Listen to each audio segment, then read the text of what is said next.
podcast está começando e hoje eu tenho uma convidada ilustre que ela bombou no Instagram. Quem será? Quem será? Depois de algo inusitado, mas que foi uma referência aí em foco e determinação, viu?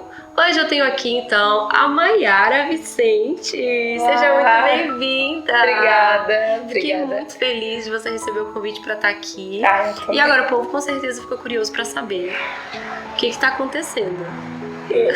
Nem eu sei. Não, eu sei o que tá acontecendo, mas foi uma surpresa muito boa, muito agradável. Sim. Todo esse crescimento em volta de um sonho, né? Que nós era lutamos. seu, mas que Sim. agora, né, todo mundo quer saber. Sim, foi a compra. Ela da saiu casa. de 600 seguidores, não foi? Foi Tá com mais de 70 mil. E o que? Em um mês? um mês. Gente do céu. Vocês estão curiosos porque eu tô. Eu quero saber tudo já. Embora eu já sei por cima, né? Mas você deixou aí uma vida na cidade pra cumprir um sonho em outro lado. Conta pra gente onde tudo começou aí. Tudo começou com o fato de que nós queríamos comprar uma casa e já tínhamos isso determinado antes de sair do Brasil, que nós iríamos vir para Portugal, queimar nossas pontes e aqui seria a nossa casa. Então nada mais do que a concretização desse sonho, a própria casa. A própria casa. Faz quanto tempo que vocês estão aqui? Nós estamos aqui, vai fazer 4 anos, em novembro desse ano agora. Uau, 3 anos e tal, então. Sim, mas não foi algo assim que caiu de paraquedas numa casa, como eu disse, já tinha todo esse planejamento antes de pisar aqui. A gente já veio para Portugal sabendo que nós íamos saber que estávamos no caminho certo, que o primeiro passo de fazer Portugal se tornar nosso lar era a compra da casa. E aí entrou vários outros critérios, né? Escolha do lugar, preços, porque o mercado imobiliário hoje em Portugal é muito inflacionado. E quando nós somos imigrantes ainda, as exigências são um pouco maiores. E aí tem as nossas exigências também, né? Exato, menina. Mas você saiu de lá, você saiu com visto? Não, eu No vim Brasil. como a maioria, não são todos, mas o que houve? Nós estudamos todos os tipos de visto que era aplicado, né? Na época, D2, D7, porque nós tínhamos uma barbearia no Brasil em sociedade com o meu irmão. Então nós analisamos essa hipótese, mas quando nós íamos aplicar o visto D7, houve aquela troca de lei que nós precisávamos colocar numa conta portuguesa o valor de 1 ano para uma família de 4 pessoas. Que isso na época dava mais de 12 mil euros. E eu pensei, esse dinheiro, se eu ter esse dinheiro, eu não vou nem precisar passar por esse processo. E então nós abrimos mão do visto e viemos como turista mesmo. Embora eu já sabia todo o caminho que eu ia ter que percorrer, porque eu estudei 3 anos antes de chegar em Portugal em relação a Parece isso. eu. Em 3 meses eu tava aqui. Então, pra mim não foi nenhuma novidade a dificuldade em tirar um NIF. Eu já sabia como quebrar as objeções pra tirar um NIF. Já tinha tudo na ponta do lápis. Já. Olha, quando eu fui pra Espanha eu fiz isso, tá? Lá eu podia dizer assim que eu tinha passo a passo o que eu ia fazer. Mas pra Portugal, meu Deus. Então, a gente veio como turista, mas foi mais suave do que simplesmente só vir, porque eu sabia exatamente todos os processos mesmo. Tinha todos os passos calculados, desde matrícula das crianças na escola, desde toda a documentação até nossa manifestação de interesse. E quando eu cheguei aqui, eu comecei a fazer a mesma coisa que o processo da compra da casa. Então, a gente comprou a casa depois de 3 anos aqui. Foram 3 anos estudando também esse processo para conseguir comprar a casa. Só que fomos um pouco surpreendidos com a pandemia, né? Então, porque assim, além de estarmos aí além de ser pouco tempo, porque 3 anos, pra quem chegou aqui como turista e tudo mais, imagina, pegamos 2 anos aí, foi pandemia. Sim, foi. Meu Deus do céu. Então esse sonho já veio desde lá. Eu vejo que a Mai é muito sonhadora. Né? Quem é a Mai? A Mai, ela é de fato sonhadora, mas eu não me apego tanto tempo fazendo o meu sonho, planejando o meu sonho. Eu olho logo, o meu sonho é esse, realmente é o que eu quero. Então eu tento partir logo pra ação. E a Mayara, ela é inquieta o tempo todo, né? Então, do tipo assim, não dá certo aqui, o que eu vou fazer pra dar a volta e ir pra cima do meu sonho? Porque eu vou com tudo mesmo, assim, tipo aquela apaixonada de agarrar, juntar as forças, e aí logo as forças caem ali, porque vão vindo as objeções, e eu junto ela do chão de novo e vamos, porque essa é a Mayara. Você é de onde? Eu sou de Santa Catarina, de Joinville. Catarinense também, gente.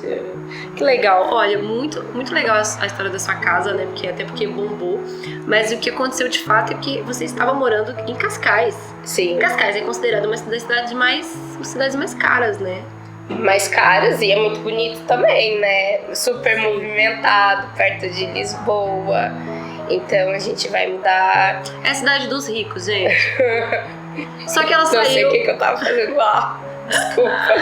Mas ela saiu de Cascais pra ir pro interior.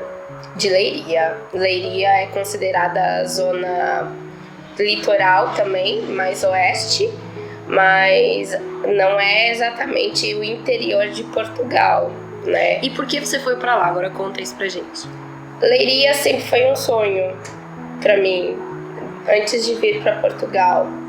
Mas eu já morei quando tinha 13 anos em Portugal e eu morei em Cascais. Então era onde eu tinha uma base de pessoas conhecidas que poderiam me receber. E eu caí em Cascais só por conta disso e não consegui me livrar de Cascais tão cedo. Embora eu tentei me mudar para Leiria 3 vezes. Muitas vezes, pois. Então Leiria já era um sonho. Antes de vir para Portugal, era a cidade que eu tinha escolhido. Mas na época os arrendamentos estavam muito difíceis. E aí falaram, nós conseguimos um apartamento para vocês em Cascais antes de chegar em Portugal. Isso era uma vitória em pleno 2018. 2018, assim, foi o ápice da imigração, né? Foi. E aí, meu marido, que é uma pessoa muito metódica e de jogar pelo seguro, ele escolheu Cascais. Ele falou, eu quero ir para Cascais porque lá eu já tenho onde chegar com as crianças, né, que era a preocupação maior. Então, nós abrimos mão de Leiria. 3 meses depois de estar em Portugal, nós fomos conhecer Leiria. E foi aonde nós não fomos também porque tínhamos acabado de iniciar o processo da documentação, que é pra gente conseguir fazer tudo. O principal, aqui, né? A residência, né? Então nós abrimos mão de Leiria novamente por conta desse caminho que nós estávamos iniciando. Ou seja, mais uma vez o sonho se atrasava. Eu acho que nós estávamos aprendendo coisas nesse processo que era bom nós estar aqui. Hoje eu vejo assim, mas na época eu surtava, né? Porque a Mayara também é isso, assim. Se eu tenho uma meta e eu tô presa, não podendo ir atrás dela, isso me aflige demais. Então... Faz parte, né? A gente tem, ao mesmo tempo, por exemplo, seu marido já quer planejar cada passo e tal. Você já não, você fala, vamos lá, é agora e tal. Ou seja, a gente precisa desse lado, né? Sim. Dessa pessoa que fala, não, vamos resolver logo. E eu já vou abrindo aqui docinho, gente, que a gente vai falando, vai dando fome. E a Vivi Doce Cakes mandou pra gente o quê? Uns docinhos pra gente adoçar a nossa vida. Ai, vamos deixar aqui, gente, pra gente ir comendo. Muito obrigada, Vivi. Você tá adoçando nossos programas por aqui. Então, assim, sério, de coração, ó, pra você. Ai, que legal. Olha, quando você quis comprar a sua casa, a gente sabe que comprar casa aqui, pra quem é imigrante, pra quem tá de fora e não entende, é um processo até dolorido, porque, assim, você é imigrante, Você quer comprar uma casa, às vezes financiada, vai ficar tantos anos pagando. Será que você não vai voltar pro seu país, não vai abandonar isso tudo, né? Então a gente tem muitas objeções. É muito diferente, assim, né? Quando você quer cumprir esse tipo de sonho aqui. Então, quando você decidiu comprar, você já queria comprar lá, você queria comprar em Cascais. Porque eu vi você falando, né? Gente, Cascais é caríssimo pra comprar uma casa, Lisboa e tudo mais. Eu sempre soube que eu não compraria uma casa em Cascais. Não por Cascais e nem pelos preços da casa também, porque talvez se nós adiássemos esse sonho por 10 anos, a casa viria em Cascais. Mas porque não faz parte dos meus princípios estar lutando, correndo atrás de grandes coisas, como uma casa em Cascais, que pra mim não faz sentido eu pagar 300 mil num apartamento T2 pra estar em Cascais, sendo que a gente pagou 25 mil na nossa casa, que agora nós vamos reformar, e é muito mais dinheiro que a gente economiza. Então eu sempre penso assim, eu quero uma coisa, como que eu posso fazer para ter essa coisa da forma mais econômica possível? Porque afinal, dinheiro é tempo da nossa vida, que a gente perde tempo para conquistar ele. E se eu perco tempo da minha vida para conquistar aquele dinheiro, automaticamente eu tô perdendo meu tempo em família, eu tô perdendo tempo de qualidade com as minhas filhas. Então eu já não tenho muito esse apego material de ter essa sensação assim de querer uma coisa grande. Eu quero uma coisa que seja bom para minha família, que seja útil, né? Que cumpra com aquilo que a gente tanto gosta de fazer. Porque você tem pátio lá, né? Eu tenho um pátio. E, gente, aí a vista é maravilhosa, é a vista do campo, da janela da minha, onde vai ser nossa cozinha.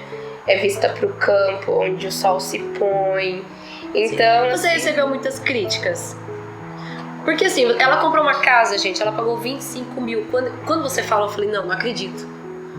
E assim, são basicamente 2 casas, porque a outra tem algo do lado. Que vai ser a casa dos seus pais, né? Sim, vai ser convertido em habitação. É um curral de pedras. Então nós compramos uma casa e um curral de pedras por 25 mil euros. Não, eu não acreditei, porque eu pensei assim, vai ser uns 60, 70 mil, né? Gente, no mínimo. Quando ela falou 25, eu falei, não, como assim? Foi 25. Meu Deus, só que precisa de muitas obras, né? Sim, precisa de obras, mas meu pai trabalha na área da reforma aqui, né? Ele trabalha com reforma, tem uma pequena empreiteira. Então, quando eu olhei uma casa barata, eu tenho a pessoa que entende disso. Nós vamos ser as pessoas que vamos auxiliar ele, temos tudo. Por que a gente precisa gastar 300 mil num apartamento pronto para morar? Sim. Não, meu raciocínio é sempre esse, é sempre fazer contas. Sim. Não, porque assim, a gente deixa muito dinheiro em aluguel. Sim. Muito dinheiro, assim. Eu pago 550 numa casa pequena. Tudo bem que essa casa eu tenho um pátio lá atrás. Mas em si a casa é muito pequena, entendeu? E assim, os aluguéis, o meu tá barato perto de muita gente. Pra vocês entenderem que 550 é quase o salário mínimo de Portugal, que é o salário da maioria. Vamos combinar. O salário mínimo aqui não é igual no Brasil, né? Que as pessoas ganham muito acima do salário mínimo. Claro, depende da região, eu sei. Brasil não é uma coisa só. Mas pelo menos em Santa Catarina, você sempre ganha muito a mais do que o salário mínimo. E aqui é a maioria das pessoas, né, baseado no salário mínimo. Tudo é muito baseado no salário mínimo. E uma das pessoas da casa tem que deixar o salário todo pra renda, né? Eu não sei quanto que vocês pagavam. Tudo iniciou foi justamente pagando 750 euros de renda. Ui! E eu sofrendo com os meus 550. Era uma casa linda, mas era 750. Uau! E eu aceitei essa condição porque a segunda vez que nós tentamos nos mudar para Leiria, eu tava com a minha casa toda em caixas. E aconteceu que quando meu marido foi falar com o patrão dele, dizendo, então agora vai ser minha última semana, como você já sabe. E ele falou: eu tenho uma proposta para você. E aí ele chegou me contando que o patrão tinha oferecido o cargo de coordenador da oficina. É uma oficina de pintura automotiva. Não, é pintura automotiva. E ele recebeu essa proposta e mais uma vez nós abrimos mão de Leiria. Meu Deus. E aí eu tava desesperada atrás de uma casa, porque a casa onde eu tava já não era mais minha. Então eu me coloquei na condição de um aluguel de 750 euros. Que a princípio tava que tudo é mais bem, de um salário. Que é mais de um salário, né? Porque o salário era 600 e tal. E aí os primeiros meses é bom, mas conforme você vai vivendo aquilo, você vai sentindo o impacto daquilo de dar 750 no e seu agora bolso, você saiu na de sua 750 para quanto de uma casa? Da sua casa? Eu ainda não saí pra minha casa, mas eu vou sair de 750 para 178. 178 por mês. Porque nós não fizemos um empréstimo nada convencional. Por acaso ser um preço muito baixo, nós conseguimos um empréstimo pessoal. Nem precisou de crédito habitação, né? Sim. E aí o crédito habitacional, ele fica um valor mais alto. Ele ficou 300 e tal, que é dividido em duas famílias, né? Eu e a família do meu pai. Mas a gente vai terminar de pagar em 7 anos. 7 anos, gente. Sério. E assim, bom, você já queria ir pra Leiria, mas você vai pro interior, é isso? Vou pro interior de Leiria. Eu vou pra uma vila na Batalha. Ele fica 22 minutos de carro de Leiria. Ainda é muito próximo do centro. Mas em 10 minutos eu tô em Fátima e em 10 minutos eu tô na Batalha. Então eu tenho tudo à mão de carro. E o centro da vila também tem tudo. Tem centro de saúde, correio, farmácia, mini mercado, 2 cafés. Você já morou em lugares assim mais afastados alguma vez? Não. Vai ser a primeira vez? Vai ser a primeira vez. O que a gente não faz pra parar de pagar aluguel, né? Assim, sou de Joinville, em Santa Catarina. É uma cidade totalmente industrial, muito movimentada. Aqui eu morei sempre em Cascais, também uma cidade extremamente turística, movimentada. Mas eu sempre subi pra serra na nossa cidade, lá em Santa Catarina. Campo Alegre, São Bento, esses lugares assim. E eu ia lá e eu tinha sempre uma vontade de morar nesses lugares afastados. É uma paz tão grande, né? Então, pra mim, é só, tipo, concretizações de coisas que eu sempre quis, sabe? Eu não queria estar tão no interior, onde eu demorasse 1 hora pra chegar numa cidade mais movimentada. Mas eu também não queria mais estar no meio de algo que fosse tão movimentado e que fosse me custar tanto. Então, ir pro interior de Leiria foi uma escolha financeira. Foi uma escolha onde apareceu a casa. Nós visitamos 10 casas no dia que nós escolhemos essa. Essa foi a primeira casa que a gente viu. Mas ao mesmo tempo estou perto de tudo. Então eu tenho a calma de estar no interior, afastada, como eu tenho tudo perto. Então, mas assim, o processo de comprar a casa, desde o início a gente colocou isso em oração. A gente pedia para que Deus nos mostrasse qual era o lugar. Então, conforme a gente ia caminhando, as portas foram se abrindo para essa casa. Mas foi um longo processo, né? Foram 10 meses. Foi um processo por conta da pandemia. Foi assim, quando nós pegamos a documentação de autorização de residência aqui, eu já sabia que o próximo passo eu precisava do Tratado de Porto Seguro, que é o direito de igualdade, para mim comprar a casa aqui. Então já tratei dessa documentação no mesmo mês, esperamos vir o documento e quando veio eu já marquei para ir ver casas. Porque eu já tava preparada pra isso, então eu só tava esperando mesmo o processo. foco, gente, foco. E aí, quando eu fui ver as casas, então eu já sabia que era escolher uma casa e ir atrás do banco. E o que demorou não foi escolher a casa, foi o banco. Por conta da pandemia, já não estavam mais com tanta facilidade cedendo empréstimos para estrangeiros.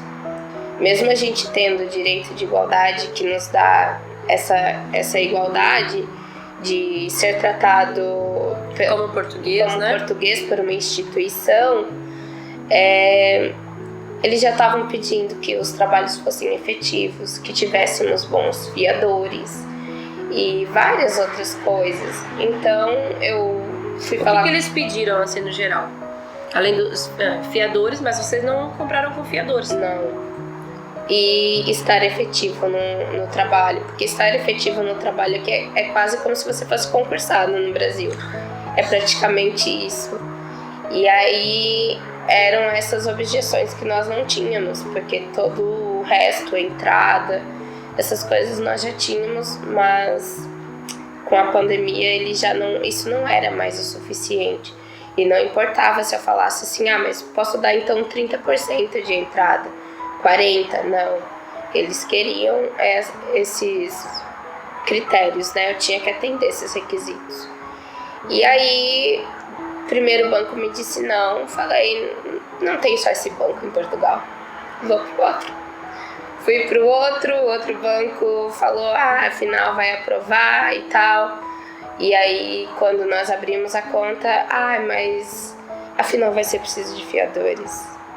E fiadores portugueses, não pediram? Eram fiadores. Gente, como?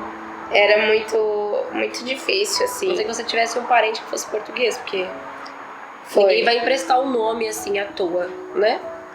Conheci esse casal aqui, vou emprestar meu nome pra eles. E aí, o negócio foi se alongando tanto, né? E a senhora que atendeu a gente, a corretora, ela se identificou muito com a nossa história. Ela fez questão de vender a casa Deus pra manda gente. a pessoa certa, né? Então, por isso que eu falo, desde o início, nós tínhamos oração para que quando fosse a nossa casa, as coisas cooperassem, né? Pra que a gente entendesse que de fato era aquele lugar, era aquela casa. E aí, ela fez muita questão. Então ela sempre falou da gente com muito carinho pro proprietário da casa também. E nós tínhamos dado uma entrada para segurar a casa. E até que eu tinha passado por 3 bancos que não deram certo. E eu falei, não. Eu vou ter que pegar a entrada da casa, porque caso os bancos não aprovassem, eles devolviam. Uhum. E eu vou abrir mão da casa, porque não tá dando certo. Aquela Maiara, assim, de fazer tudo, já tava tão exausta, que eu falei, não quero mais, já entendi que não é isso, que eu vou ficar aqui, sabe o que quer ver, assim, tipo um sonho indo pro chão, e eu já não tinha mais força para juntar ele. Então aconteceu que o senhor foi ao banco e disse que tinha que me devolver o dinheiro. E a gerente ficou querendo saber, mas o porquê? Você tá devolvendo essa quantia, tirando essa quantia da conta. E aí ele explicou que tinha um casal de brasileiros que queriam comprar a casa e que não deu certo. E a gerente do banco também se solidarizou, ficou comovida assim com a nossa história. E ela falou, manda esse casal de brasileiros aqui que eu vou ajudar eles. Eu posso ajudar eles. Nossa, na última... eu já tinha desistido, literalmente, assim. Sim, já tinha ido lá tirar o dinheiro de lá e falar, esquece, deixa pra lá. Então não foi a gente que conseguiu esse feito. Pra começar, quem encontrou a gerente foi o dono da casa. Porque ele também estava muito triste em ter que não conseguir fazer o negócio com a gente. Tinha mais pessoas interessadas na casa. Mas todo mundo estava ali destinado, pensando, não, é a Maiara, ela quer tanto. E vamos fazer isso acontecer pra Maiara. E aí não deu e eu falei, não vou ficar. batendo numa tecla que não tá dando certo. E aí quando eu baixei a minha guarda, disse assim, não, com as minhas forças eu não consigo, simplesmente Deus traz alguém lá de uma cidade pequena, a gerente do banco, e diz, não, diz para esse casal vir aqui. A gente tinha conta já com o banco dela, então ela conseguiu ver nosso histórico ali na hora e falou, manda eles virem aqui que eu vou conseguir a casa para eles. E foi o que aconteceu. Então, a princípio a gente tentou fazer um empréstimo habitacional, não passou por falta de cozinha, e na época eu não sabia, mas eu poderia ter dado entrada num processo de reforma, apresentar um orçamento de reforma junto, mas também eu não sabia, não tinha conhecimento disso. E aí foi onde a gerente falou, olha, tem opção ou de vocês instalarem a cozinha ou de fazer um empréstimo pessoal. Eu consigo também financiar o valor da casa para vocês, só que vai ficar mais alto a prestação. E aí ela fez a simulação, eu pensei, bom, vamos pagar em 2 famílias, é aceitável. Eu pago 750 euros. O que seria caro perto de 750 euros de renda? Então foi isso que aconteceu. Nós conseguimos a nossa casa porque Deus colocou assim, ó, uma pessoa atrás da outra para nos ajudar. E quando é na hora que tu se rende mesmo, que tu diz assim, não, eu não consigo. Quem sou eu aqui tentando fazer o negócio acontecer? Eu sou forte, eu vou fazer acontecer. A hora que quando a gente começa com toda essa força, né? Sim. É isso, vai dar tudo certo, a gente vai fazer e tal. E daí vão sendo tanto empecilhos no meio do caminho que chega uma hora que você fala, eu cansei. Cansei geral, assim. E eu chorei quando muito, Deus entra. Eu chorei muito, eu falei, Deus, tu sabe o quanto eu queria uma casa, tu sabe que isso se mudou comigo e tudo mais. E aí simplesmente apareceu e se resolveu em dias. Em 10 dias, o que eu lutei em 10 meses, em 10 dias estava tudo resolvido e eu tava assinando a escritura da casa. Qual a sensação, assim, porque você fala, peraí, em 10 meses não deu certo, agora em 10 dias eu tô pegando esse papel, é verdade? É fake? Eu fiquei besta, literalmente, assim. Foi aquela coisa de ver que querer ser a tal, mostrar que você faz, e tudo, a gente tem que fazer a nossa parte. Mas entender a dependência também, sabe? Eu acho que Deus deixa. Eu acho não, eu sei que Ele deixou passar por esse processo para que no final eu enxergasse que se não fosse Ele, eu não teria tido isso. E se Ele não tivesse deixado eu passar por isso, eu levar tantos nãos, eu não teria enxergado que foi um presente dEle, que foi um feito dEle, entende? Se no primeiro banco tivesse dado tudo certo, ia ser do tipo, eu me preparei 3 anos para isso. Era eu. Então, no final desses 10 meses, eu já tava assim, ok, Jesus, ok, Deus. Agora, ou você intervém, ou é nada. Foram 10 meses não para comprar casa, mas para Maiara baixar a guarda. Para Maiara entender quem é ela na fila do pão, nesse mundo, e que ela tem que ser dependente de alguma forma, pelo menos a fé, entende? Isso serviu para crescer a minha fé. E então 10 meses não foi o processo de comprar casa, foi o processo de crescimento da Maiara. E agora eu tô indo para lá de uma forma assim que eu sei que Deus vai prover. Ele me deu a casa quando ninguém mais quis me dar. Depois de 10 meses ele me deu a casa.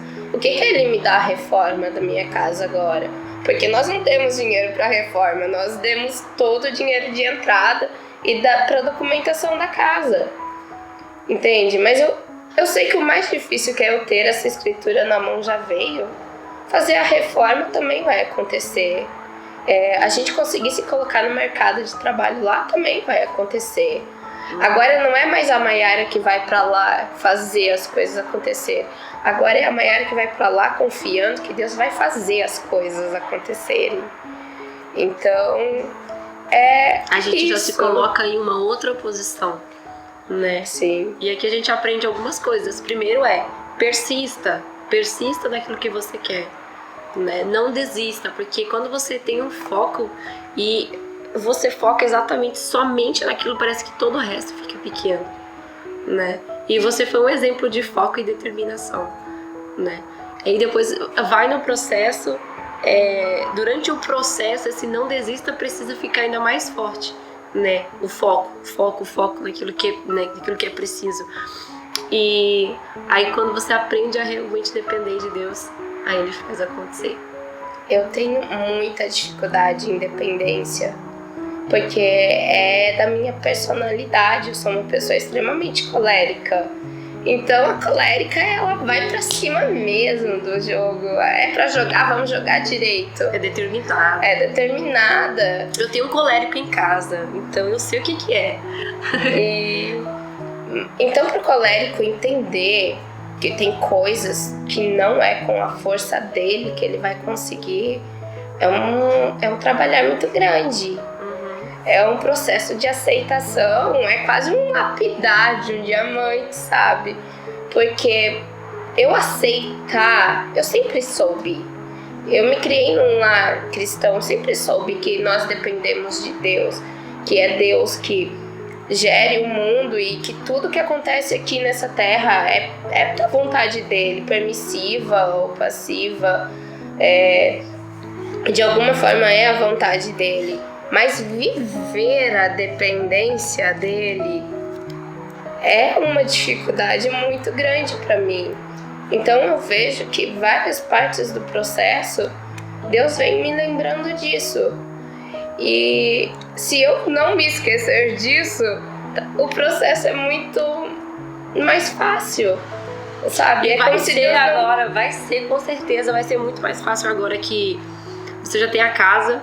Aí agora, meu Deus, ok, eu tô aceitando aqui que isso vai demorar porque eu não tenho dinheiro. Só que daí quando você se coloca nessa posição, que foi o que aconteceu na compra da casa, parece que tudo flui. Sim, e foi onde aconteceu o Instagram. Que eu pensei, vou deixar pra fazer o Instagram quando nós iniciarmos as obras. E aí de repente veio, mas você tem uma história de 10 meses pra contar. Por que você vai fazer isso? Eu pensei, vou criar o Instagram da casa, que já era o meu, mas eu converti pra casa. E aí, de repente, 30 dias, o negócio estourou, assim, do tipo, nossa, como você conseguiu isso? E foi de 600 seguidores para 72 mil. Não, peraí, eu vi quando tinha 15. Aí eu fui falar com ela, eu falei, então, mulher, você tá com mais de 15 mil seguidores. Ela, não, tá com mais de 30. Eu, oi? Não, mas não faz nem uma semana que eu vi. E agora eu encontro ela uma semana e meia depois, ela disse que tá com mais de 70. Peraí, gente. Peraí. Não, mas é muito engraçado, porque assim, você fez a sua parte e Deus faz a dele. Sim. Se você não tivesse feito a sua parte também, não tem como, né? Porque é uma história na Bíblia que eu acho que narra muito bem isso. É quando Jesus ressuscita Lázaro.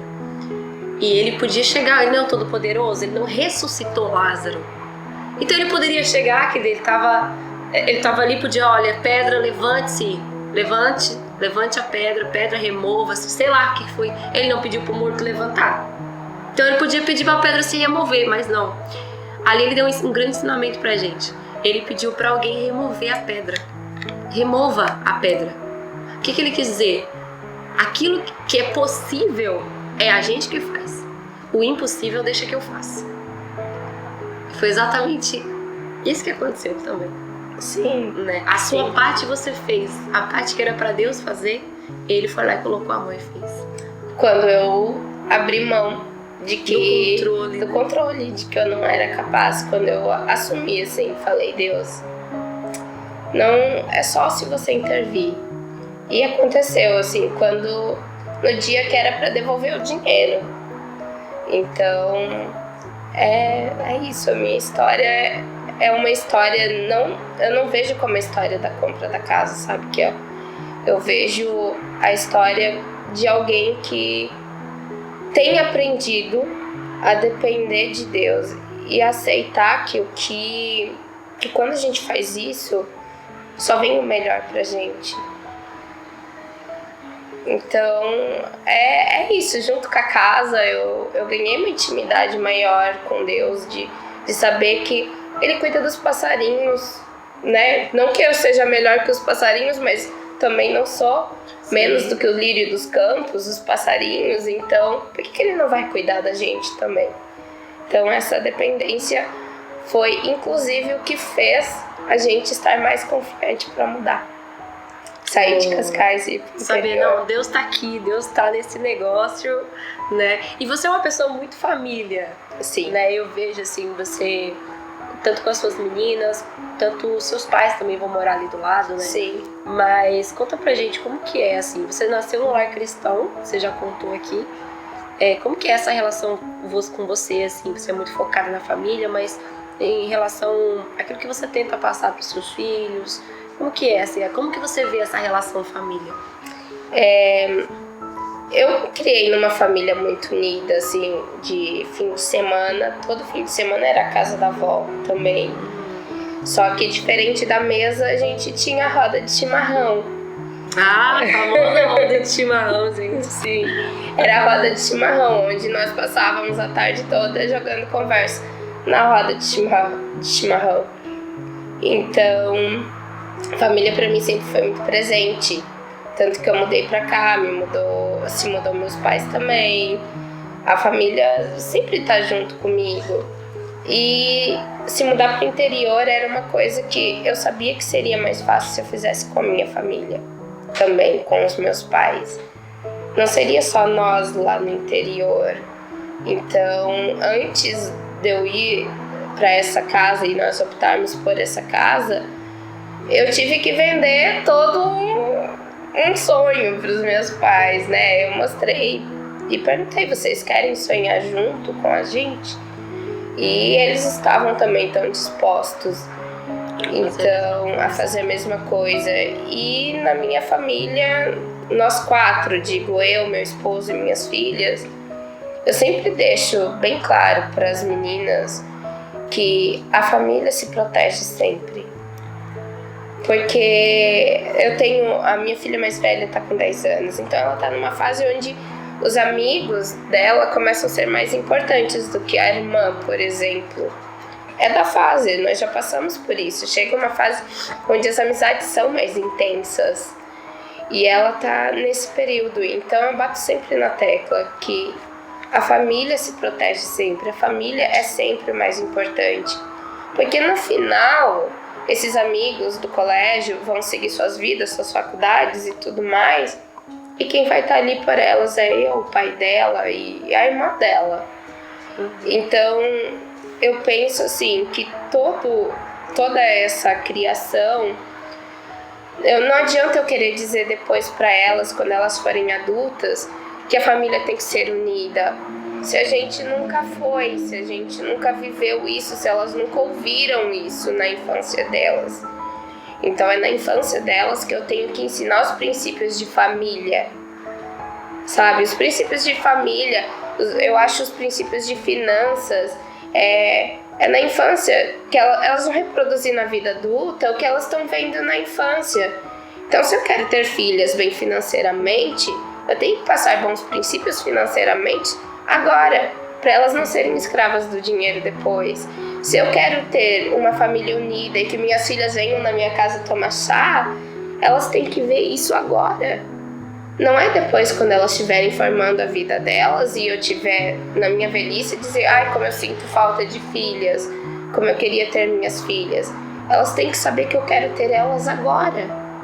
Então, para mim, o princípio de família e qualquer princípio, qualquer coisa que você queira ter e ver nos seus filhos mais tarde, na vida adulta deles, você tem que passar o princípio na infância. Porque depois, se você nunca fez isso, quem vai fazer são os que sempre fizeram, os de fora. Porque daí você não é mais relevante. Você nunca fez questão de ser. Então, viver família pra mim não é só uma questão de eu gosto de estar com a minha família. É uma questão de princípio.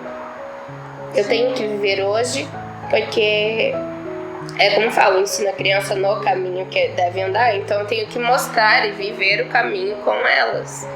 Não só mostrar, viver. Viver o caminho com elas. Então é isso.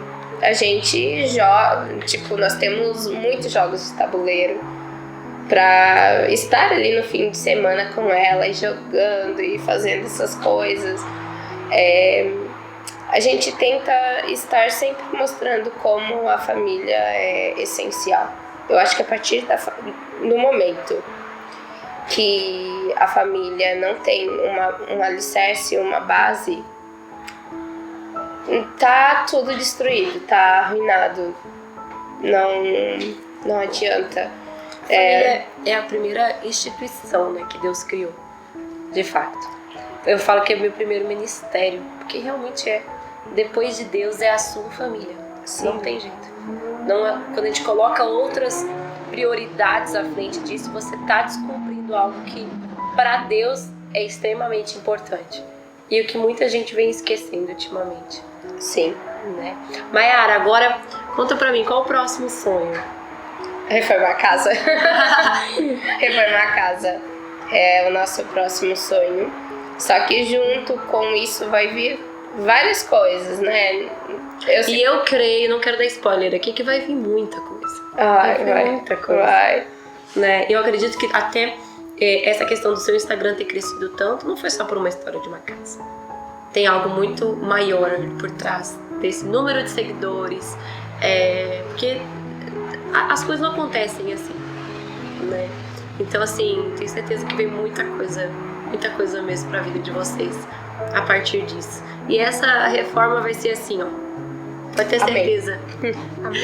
Agora, pra gente finalizar, diz pra mim 3 conselhos que você daria pra alguém que tem um sonho pra realizar, ou que quer comprar sua casa aqui em Portugal. Tanto em Portugal quanto em outro lado, né? Mas principalmente como a sua história foi em Portugal, eu acho que você tem muita coisa pra dizer pra quem vai passar por esse processo. Sim, primeiro conselho, não deixe pra ser dependente de Deus como eu fiz. Entender que Ele tá no negócio, embora eu sempre orei e pedi a direção dEle, eu queria a direção dEle, mas eu queria fazer acontecer. Não deixe pra ver isso só quando você não tiver forças. Entenda e seja dependente e deixe Ele agir no início. O processo é muito menos doloroso, sabe? Então esse é o primeiro conselho. Entenda que é Deus que faz o negócio, não é você. Você faz os passos necessários, mas o milagre do teu sonho é Ele que faz. E quanto mais rápido você perceber isso, mais rápido o seu sonho vem. Porque Deus vai deixar você aprender. Se você não entender isso no início, Ele vai deixar você aprender. E isso pode te custar tempo, sanidade mental, ansiedade. E segundo nós temos um livre-arbítrio, né? Então Ele fala, deixa, vai sozinho. Vai que é eu deixo você ir. A hora que você achar que você precisa de mim, eu tô aqui, volta. Vem assim. Segundo conselho, nunca troque seus valores por conta de um sonho. Valores são inegociáveis. Então, quando nós fomos comprar casa, a princípio, meu marido, ele não queria, porque ele gostava muito de Cascais. E enquanto nós não chegamos numa concordância, eu não falei que eu ia comprar aquela casa. Nós só decidimos que íamos comprar aquela casa quando todos concordaram. Porque família é um valor para mim, é um princípio. E fazer as coisas em concordância também.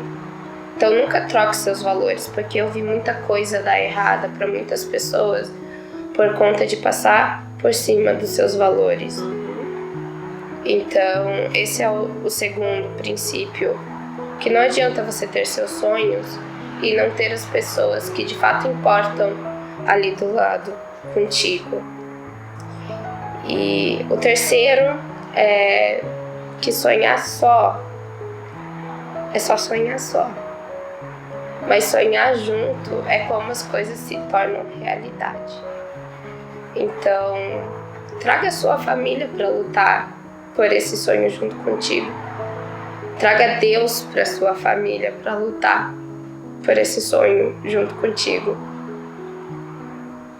E será realidade. Amém. Amém, amém. Meu Deus, como eu aprendi aqui com você. Que linda. Obrigada. Gente. Olha, eu tenho certeza que vai ser uma bênção. Cada coisa que vocês vão fazer a partir de agora. Como você diz, não foi só a compra de uma casa. Foi muito mais do que isso. Foi um processo interno, eu acredito. Né? Tanto de dependência quanto de aprendizagem. Tanto muitas vezes de deixar o controle, que é difícil largar o controle, né? A gente planeja e quer fazer tudo do nosso jeito. Aí Deus vem, não, deixa comigo. Então é um processo muito maior, que vai muito mais além, muito mais fundo do que aquilo que a gente consegue explicar. Ah, comprei minha casa depois de 10 vezes. Sim. Né? Então, assim, tenho certeza que muito mais sonhos virão. Amém. Esse sonho da reforma da casa vai ser rapidinho, né? Porque a partir de que a gente entende isso, e às vezes essa era a questão do processo, né? Pra quê? Pra que talvez pudesse dar certo lá atrás, pudesse. Mas para que vocês pudessem entender essa dependência e agora esse processo ser mais rápido. Porque do contrário, poderia demorar agora uma eternidade para isso acontecer. Sim. Né? Sim. Ai, fiquei tão feliz. Obrigada pelo convite. Queria agradecer. Tô acreditando muito nesse projeto. É um projeto que representa nós cristãos aqui na Europa e em Portugal. Então quero te parabenizar também por essa iniciativa. E obrigada pelo convite. Foi um prazer. Ai, que legal. Tô muito feliz. Realmente, você estava aqui contando e eu fiquei sabendo muito mais de você agora do que eu sabia para te convidar. E eu fiquei pensando, gente, eu tô acertando nesses convidados. Desculpa lá, entendeu? Porque, assim, eu tenho também esses princípios de família muito bem estabelecidos, né? Essa importância de colocar a família em primeiro lugar. E outras coisas vêm depois. E a gente renuncia muito, sabe? No dia a dia mesmo. Eu renuncio ao trabalho, eu renuncio muita coisa que financeiramente era muito bom pra gente, mas se eu vejo que a semana tá muito conturbada, tá muito cheia de trabalho pro meu marido, eu já aproveito, tiro mais ainda tempo com a minha filha para que eu possa levar ela no trabalho dele, para que eu possa... Então assim, as pessoas não veem, mas a gente faz todo um conjunto de coisas ali para que a gente possa passar mais tempo junto. Então, hoje em dia as pessoas não estão nem aí. E os filhos estão cada vez mais se sentindo abandonados, se sentindo só como um produto, sendo comprados com presentes. Essa questão, eu acho que nossas crianças hoje, elas estão muito como reféns das consequências das nossas escolhas. E até no processo da casa, as nossas meninas sempre participaram deles. Elas visitaram as 10 casas com a gente. Elas falaram quais foram as casas que elas gostaram. Elas ajudaram a gente, porque elas vão viver a consequência da nossa escolha. Então, eu não acho justo deixar elas a par disso, de fora, e depois simplesmente arrancar elas da vida que elas têm hoje e trazer elas para dentro do que a gente quis. Elas também vão viver aquilo, então teria que ser uma escolha em família, né? Valorize a sua família, né? Comece a colocar no papel mesmo realmente quais são os seus princípios e quais são os seus valores, porque os seus valores e os seus princípios, eles têm que nortear todas as suas decisões. Ou melhor, deixa eu reformular. As suas decisões, elas precisam estar baseadas nos seus princípios e nos seus valores. Se as suas decisões não estão representando os seus princípios e os seus valores, pode ter certeza que uma hora vai dar errado. Uma hora vai dar muito ruim. Então valorize a sua família. Obrigada Obrigada Eu pela que sua agradeço. presença. Obrigada a você que está aqui assistindo. Pega esse link que está aqui, compartilha nas suas redes sociais, compartilha com as pessoas que você conhece, manda naquele grupo do WhatsApp que você gosta, e se você acredita também nas mesmas coisas que a gente acredita aqui, manda lá, escreve algum comentário lá para eles assistirem também, comenta aqui embaixo quem você gostaria de ver nesse podcast, porque nós já estamos aí quase que acabando a primeira temporada e eu quero a sua sugestão aqui embaixo. Então deixa seu like, curte, comenta, compartilha. Quero agradecer aqui ao Oasis que está nos ajudando também a fazer todo esse projeto acontecer. Então muito obrigada a todo mundo que faz esse programa acontecer, a Vivi Doce Cakes, e nós estamos aí até semana que vem, tá bom? Beijo!